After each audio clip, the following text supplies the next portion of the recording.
ይቅር ብያለሁ። ሆነ ተነሱ። ደህና ነሽ? እንኳንም ተቀበልሽ። ልጃችን በረከታችን ነው ለማንኛውም። ስለዚህ ዛሬም ለየት ያለ ማጠብቂው ትልቅ ሰርፕራይዝ ተዘጋጅቷል። ምንድን ነው? ዛሬ ደግሞ ፍሬ ገዛልኝ።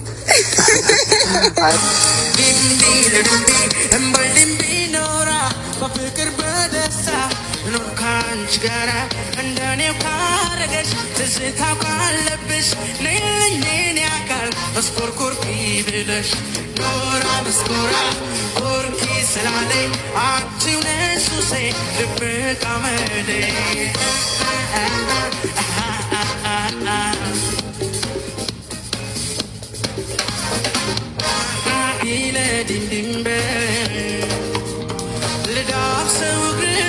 ፍቅሬን ልገዳገር አሮጌው ጥብቆ የሚታየው ገላ ዛሬም አልወጣልኝ ሀያል ነው ትዝታ